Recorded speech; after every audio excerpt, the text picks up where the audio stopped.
Mtazamaji, ni siku nyingine tena tumekutana, bila shaka uko salama buheri wa afya, na moja kwa moja nikukaribishe katika habari ya kutwa nzima ya leo. Michezo na burudani utakuwa nami Lulu Hali, karibu sote. Na kwa kwanza tuanze huko mjini Nairobi, ambapo Rais wa Kenya William Ruto amekosoa wapinzani wake kabla maandamano yaliyopangwa kuadhimishwa mwaka mmoja baada ya maandamano makubwa yaliyoshinikiza mabadiliko.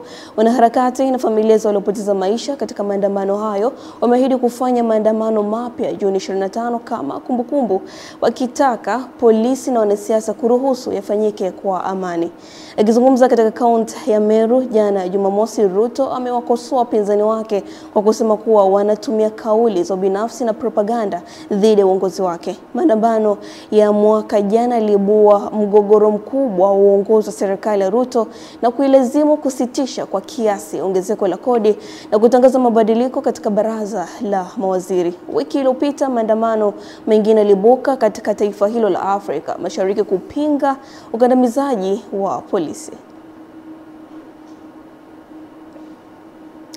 Serikali imeombwa kuwekeza nguvu ya kumlinda mnyama twiga ambaye ni nembo ya taifa la Tanzania, na inaelezwa kwa sasa yuko hatarini kutoweka kutokana na uwindaji haramu kwa ajili ya nyama na ngozi kwa ajili ya tiba za kiimani, ukosefu wa malisho, mwingiliano wa makazi ya watu katika hifadhi. Musa Makali anaripoti kutoka Mara.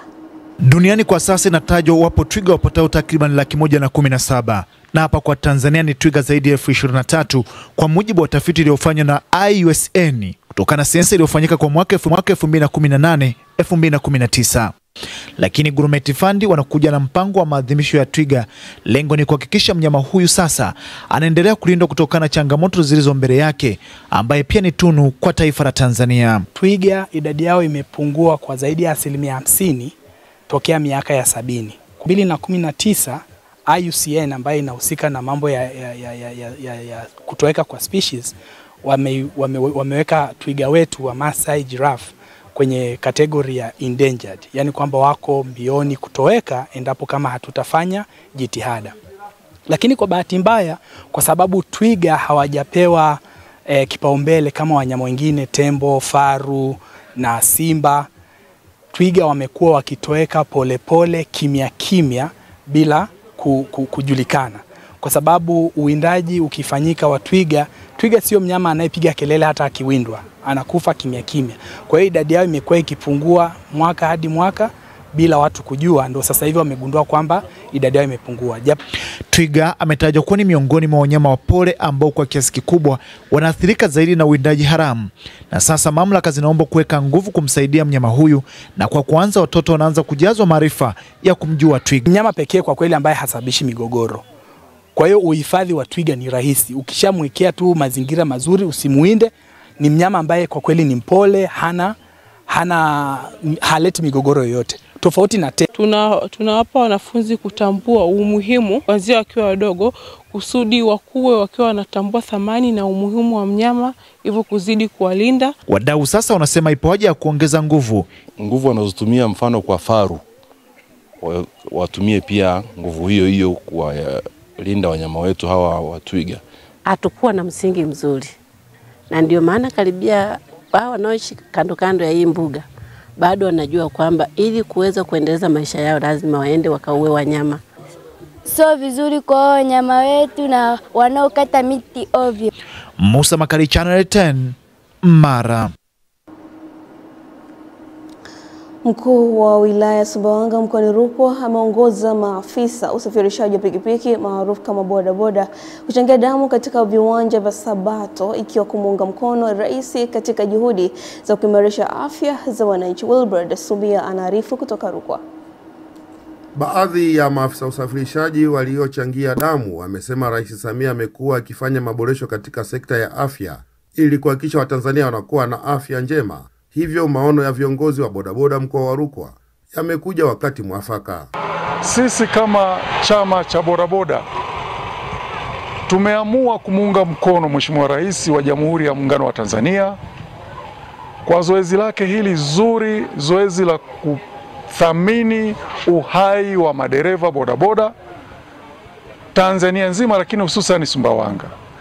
Nashukuru sana kwa viongozi wetu wa mkoa kwa kutushirikisha kwenye hili swala la uchangiaji damu. Tumependa, tumefurahi, tumepitikia vizuri. Napenda kila mtu ajitoe kama sisi tulivyojitoa, afu ingewezekana isiwe tu mkoa huu na mkoa mwingine uwe kama mfano, watu angalie sisi tulivyojitoa kwenye. Sisi tuko kwenye kituo cha kuchangia damu. Tunahamasisha vijana wengi waje wachangie damu kwa sababu hospitalini watu wengi wanahitaji damu. Kwa hiyo tunahitaji mchangie damu jamani, karibuni. Mkuu wa wilaya ya Sumbawanga Nyankia Ali amewapongeza waliojitokeza kuchangia damu. Kwanza niwapongeze sana kwa jambo hili ambalo umelifanya. Kukutana pamoja na kuchangia damu. Lengo lilikuwa ni kumuunga Mheshimiwa Rais Daktari Samia Suluhu Hassan kwa jitihada mbalimbali anazofanya za kuwaboreshea Watanzania maisha na ustawi wao. Kutoka mkoani Rukwa, Wilibodi Sumia, Channel 10.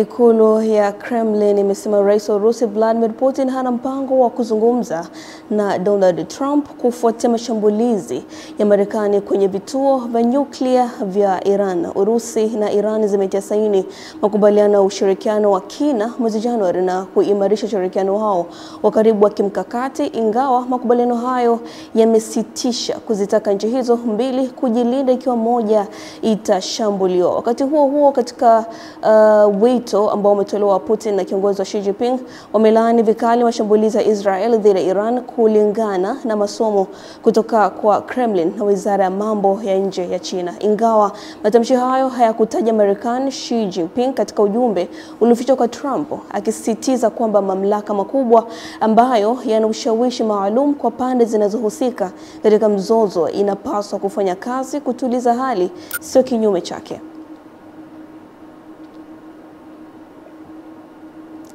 Katibu wa NEC Organization wa Chama cha Mapinduzi CCM Taifa, Issa Haji Ussi Gavu, amesema kuwa chama hicho hakitakuwa na uvumilivu hata kidogo kwa mwanachama yeyote atakayebainika kujihusisha na vitendo vya rushwa kwa lengo la kushawishi watu ili kupata nafasi ya kuwa mgombea, hususan katika kipindi cha kuelekea kwenye mchakato wa uteuzi wa wagombea. Ametoa angalizo hilo wakati akifungua mafunzo maalum ya wajumbe wa halmashauri kuu za CCM za wilaya na mkoani Iringa. Clement Sanga ana undani wa taarifa hii. Hatuwezi kuwa na kiongozi aliyetawaliwa na tamaa ya kutafuta mali kwa madaraka yake. Huo kwa sasa na wakati wote ndio umekuwa mwelekeo wa kimaadili wa chama hicho. Akihutubia mamia ya wajumbe wa halmashauri kuu za CCM wilaya na mkoa, katibu wa NEC Organization wa Chama cha Mapinduzi CCM Taifa, Issa Haji Ussi Gavu, amesema CCM itakuwa na uvumilivu sufuri kwa mwanachama yoyote atakayebainika kujihusisha na vitendo vya rushwa. Isije ikatokea kuna mtu amewahonga wajumbe katika kata, katika wilaya, katika mkoa, halafu mtu huyo mkatuletea kwenye halmashauri kuu ya CCM Taifa tumteue kwa nafasi ya ubunge. Hatutomteua. Unaweza ukajiuliza, dhamira hii inatoka wapi? Maono haya yanatoka wapi? Dr. Samia Suluhu Hassan ana dhamira ya dhati ya kupambana na rushwa. Ana dhamira ya dhati ya kupambana na viongozi legelege. Hapa Issa Haji Ussi Gavu anawaondoa hofu na mashaka wana CCM kote nchini kuhusu ubora wa wagombea watakaokiwakilisha chama hicho katika uchaguzi mkuu ujao. Kwamba wagombea watatu watakaorejeshwa kwa ajili ya nafasi ya ubunge, ni kuhakikisheni tutakuleteni majina makini, watu thabiti wenye sifa na uwezo wa kugombea nafasi hiyo. Mkuu wa mkoa wa Iringa Peter Serukamba kwa upande wake amesema serikali katika kipindi cha miaka 5 mkoani humo imepokea shilingi trilioni 1.2 kwa ajili ya maendeleo, na hii ndio sababu ya watu kuichagua tena CCM. Tutamchagua Rais Samia kwa kishindo kikubwa sana mkoani. Mheshimiwa mgeni rasmi, tunamchagua sio kwa sababu ni Rais Samia. Tunamchagua kwa sababu Rais Samia amefanya kazi kubwa sana ya maendeleo mkoani. Ni matumaini yangu maelekezo tuliyoyapata tutakwenda kuyafanyia kazi ili mkoa wetu kama mgeni rasmi alivyosema uwe kinara kwenye uchaguzi uliokuwa mbele yetu. Clement Sanga, Channel 10, Iringa. Waziri wa mambo ya nje wa Iran amelaani mashambulizi ya Marekani dhidi ya vituo vya nyuklia vya nchi hiyo, akisema White House inachochea joto itawajibika kikamilifu kwa matokeo ya hatua zake. Tupate undani wa taarifa hii. Jamhuri ya Kiislamu ya Iran imelaani vikali hujuma za kikatili za kijeshi za Marekani dhidi ya vituo vya amani vya nyuklia vya Iran. Abbas Araghchi amesema katika mkutano na waandishi wa habari mjini Istanbul Jumapili kuwa ni ukiukwaji wa kutisha na mkubwa usio na kifani wa kanuni za msingi za katiba ya Umoja wa Mataifa na sheria za kimataifa. Amesema utawala unaochochea joto na usio na sheria huko Washington unawajibika kikamilifu kwa matokeo ya hatari na athari kubwa za kitendo chake cha uchokozi. Kunyamaza mbele ya uchokozi huo wa wazi kutaingiza ulimwengu katika kiwango cha hatari na machafuko ambacho hakijawahi kushuhudiwa. Ubinadamu umefika mbali sana kama spishi kuruhusu mnyanyasaji asiye na sheria kuturudisha kwenye sheria ya msitu. Araghchi ametoa wito kwa Baraza la Usalama la Umoja wa Mataifa kuitisha kikao cha dharura ili kulaani bila shaka kitendo cha jinai cha Marekani dhidi ya Iran na kuwajibisha utawala wa Washington kwa ukiukaji wake wa kanuni za kimsingi za katiba ya Umoja wa Mataifa na kanuni za sheria za kimataifa. Araghchi aliendelea kusema Iran inaendelea kujilinda kwa njia zote zinazohitajika dhidi ya uvamizi wa kijeshi wa Marekani na hatua za kizembe zisizo halali za utawala wa Israel. Filipina Ndwata, Channel 10+. Mwenyekiti wa serikali ya mtaa wa Tegeta A kata ya Goba halmashauri ya Ubungo jijini Dar es Salaam amewataka wadau mbalimbali wa maendeleo wa mtaa huo kuendelea kusaidia ujenzi wa kituo cha polisi ambapo kwa sasa kituo hicho kimekamilika kwa 90%. Kilichobaki ni vifaa vya ndani ikiwemo viti na meza na kinatarajia kuanza kazi mwanzoni mwa mwezi wa 7 mwaka huu. Tupate ndio na taarifa hii kutoka kwa Marieta Msembele. Mama Samia, nadhani keki ya taifa ipo kwake. Hata kama tulipata milioni 10 kutoka kwa RPC au OCD, ni kwa juhudi za mama kusimamia nchi vizuri na mapato ya nchi hadi tukapata milioni 10 kwa. Mwenyekiti Protas Rwanda alitoa kauli hiyo baada ya kupokea vifaa mbalimbali vya ndani ikiwemo viti na meza kutoka kwa mfanyabiashara Silila Makoi, na hapa anasema wito kwa wadau wengine wa maeneo mbalimbali, wafanyabiashara. Kama mnavyoona kituo chetu ni cha kisasa, kinahitaji furniture za kisasa, kinahitaji kukiwezesha ili tuweze kukikamilisha, na tunategemea mpaka mwezi wa 7 basi kituo hiki kianze kufanya kazi, na kikifanya kazi kitaleta usalama katika eneo letu la mtaa wa Goba, maeneo ya Msumi, Mbopo, Madale, Makabe, yote yatapata ulinzi kutoka katika kituo hiki. Na msaada wake wa kutuletea furniture. Mzee ni mtu wa kujitolea, ni mtu wa jamii.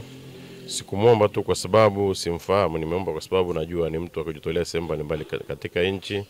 Najua juhudi zake, amejenga vituo vya polisi sehemu mbalimbali, Moshi kule, Kibaha na mali. Najua ni mchangiaji mzuri sana wa makanisa na kila kitu. Kwa hiyo nilimuomba tu nikijua na roho nzuri, basi kwa leo ameweza kutufanikisha na kutuletea meza 2. Kituo hicho ambacho kimejengwa kwa nguvu za wananchi pamoja na wadau mbalimbali wa maendeleo na serikali kupitia jeshi la polisi, kituo hicho kitakapoanza kutoa huduma kitakuwa ni msaada mkubwa kwa wananchi wa maeneo mbalimbali, huku matukio ya wizi yatakuwa yamepungua. Nikiripoti kutoka jijini Dar es Salaam, ni Marieta Msembele wa Channel 10.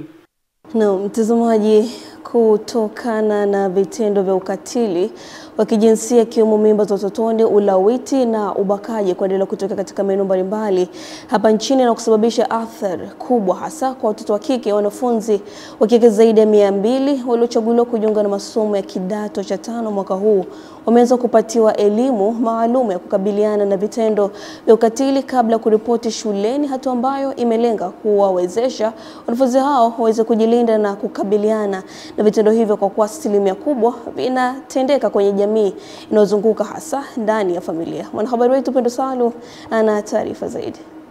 Licha ya hatua zinazoendelea kuchukuliwa na serikali katika kukomesha vitendo vya ukatili, lakini bado vitendo hivyo vimeendelea kutokea kwenye jamii. Kwa kuliona hilo, shirika la kimataifa lisilokuwa la kiserikali CAMFED kupitia jukwaa la wasichana limeona ni vyema likawakutanisha pamoja wanafunzi hao wa kike wanaotarajiwa kujiunga na masomo ya kidato cha 5 mwaka huu kutoka mikoa ya Singida na Tabora ili kuwapatia elimu juu ya kukabiliana na vitendo vya ukatili. Itakuwa msaada mkubwa kwao kwa sababu inawafanya wawe na ujasiri, lakini pia wajiamini, na tunawafundisha pia kuwa viongozi na kuweza kujitegemea na kufanya maamuzi ambayo ni chanya kwao. Lakini vile vile tumewapa elimu ya biashara, elimu ya fedha, aweze kutambua nini fedha inatakiwa kufanyiwa, kutunza, kuhifadhi pamoja na budgeting. Na vile vile pia tumewapa elimu ya uzazi, elimu ya afya na magonjwa ya zinaa, ili mwisho wa siku atambue atakachokifanya kitakuwa na impact gani kwake, ili mwisho wa siku atimize ndoto zake za kielimu.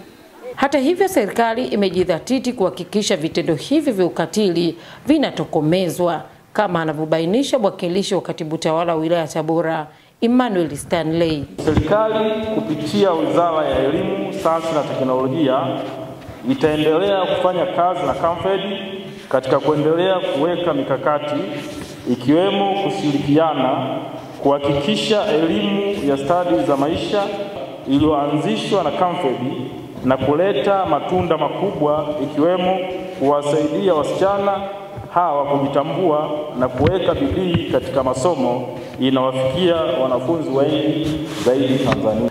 Baadhi ya wanafunzi wanasema elimu hii walioipata itawawezesha kwenda kuwa mabalozi wazuri wa kupinga vitendo vya ukatili. Nashukuru sana kwa elimu waliotutolea. Maana tunaona wengi sana wanaanza huko vizuri, kule juu wanapoelekea mwisho unakuwa mbaya. Kwa sababu elimu ya mafunzo waliotoa hii ni kabisa ni dhahiri shahidi na tunakumbana nao huko juu tunapoelekea. Kwa hicho wanachokipanda kitaenda bure. Tunaahidi tutafaulu vizuri na tutafikia malengo yetu. Shirika la kimataifa la CAMFED kupitia jukwaa la wasichana wanafunzi linatarajia kuwafikia na kuwapatia elimu ya kukabiliana na vitendo vya ukatili zaidi ya wanafunzi wa kike 6,800 kwenye maeneo mbalimbali hapa nchini waliofaulu kujiunga na kidato cha 5 mwaka huu. Kutoka Tabora, Pendo Salu, Channel 10. Serikali kupitia taasisi ya elimu Tanzania TET imetenga shilingi bilioni 2.5 kwa ajili ya kuwapa ujuzi walimu wa ajira mpya 1699 wa masomo ya amali na elimu ya biashara toka mikoa 10 ya Tanzania bara kwa lengo la kuwapa mbinu, kanuni na maadili ya ualimu ili waweze kuwa na tija kwa wanafunzi watakaochukua mtaala huo. Jimmy Mengele anatujuza zaidi. Naibu Katibu Mkuu Wizara ya Elimu, Sayansi na Teknolojia Profesa Daniel Mushi akitoa maelekezo ya wizara kwa walimu wa ajira mpya 1699 wa masomo ya amali na elimu ya biashara mkoani Morogoro amewataka kufanya kazi kwa weledi ili kujenga jamii yenye maarifa na maadili mema. Taifa linawategemea ninyi kwamba mtawasaidia watoto wetu kufikia ndoto zao, hasa katika kipindi hiki ambacho serikali inafanya mageuzi makubwa katika sekta ya elimu, ambayo lengo lake ni kuwa na wahitimu wenye maarifa, stadi, mwelekeo unaoakisi mahitaji halisi ya taifa na kuweza kushindana, ili waweze kushindana na kushiriki kamilifu katika soko la ajira duniani.